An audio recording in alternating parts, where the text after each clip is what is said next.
Hello and welcome to the State of the Fleet Industry, a weekly video series produced by Automotive Fleet magazine and which is sponsored by Enterprise Fleet Management. I'm Mike Antich, editor of Automotive Fleet, and today I'd like to examine what's occurring in the fleet industry for the week of January 11th, 2021.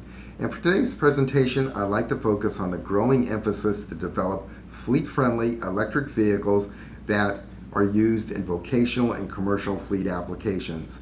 And we've had some exciting sneak previews of forthcoming product. Last November, Ford revealed the 2022 E-Transit full-size electric van. And just last week, I had an opportunity to test drive the 2021 F-150 hybrid pickup.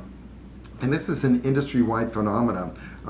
When you look at OEM future product cadence from companies such as General Motors, Toyota, and others, their future product pipelines include more and more battery electric and hybrid models that are going to be perfectly suitable for fleet applications.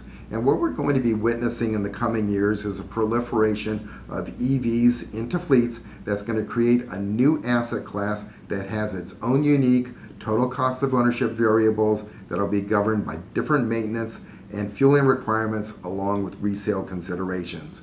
But this isn't going to be a radical departure from what we've been used to. Many companies have a long history in operating and managing mixed asset fleets that are comprised of light duty and heavy duty assets, each with differing regulatory and maintenance requirements. They're running parallel but different fleet management programs, one for the light duty assets that are primarily gasoline driven, and then a separate one for their heavy duty assets that are DOT regulated and are primarily diesel powered.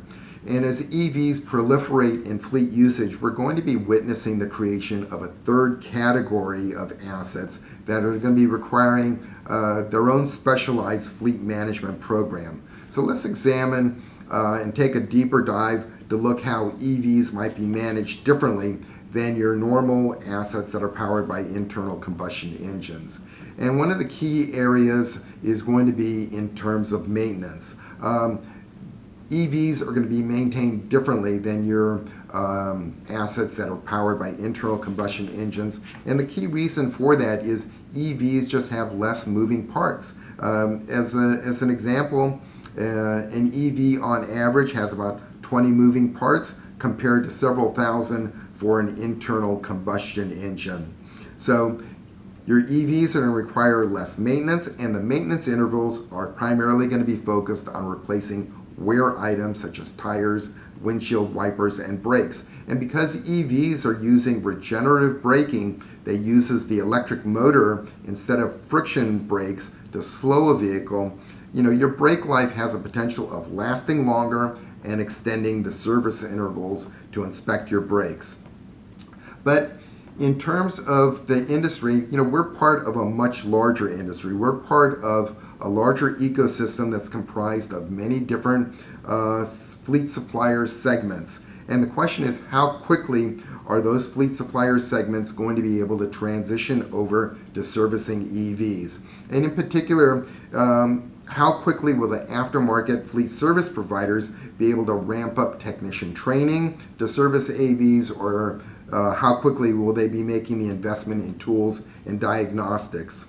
Now, when EVs are new and part of the new vehicle warranty period, maintenance work is going to be directed towards dealers. But once these warranties expire, the conventional wisdom is that there is going to be a lag time in terms of the rest of the industry catching up with servicing EVs, and we're going to continue to send those vehicles over to dealers.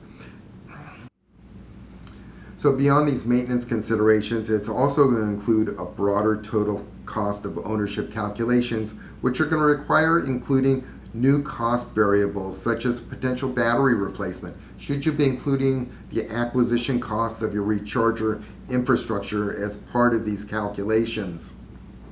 All of which point to the fact that it's really critical for fleet managers to educate themselves now on EVs, because you're going to be viewed as the in-house subject matter expert in this area.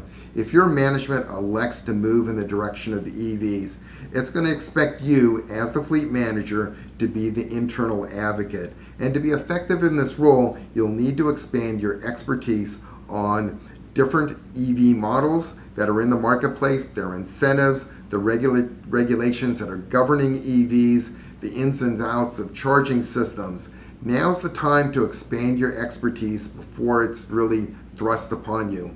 And in recognition of this, Automotive Fleet recently created a new website called Charged Fleet. So the website is www.chargedfleet.com, all one word, and it's designed to help with this education process, because management is going to be leaning on you to elaborate their corporate EV strategy. And now's the time to start thinking about this and asking these questions of your key stakeholders and user groups. So with that, that concludes my State of the Industry presentation for the week of January 11th, 2021, and I'd like to thank you for listening.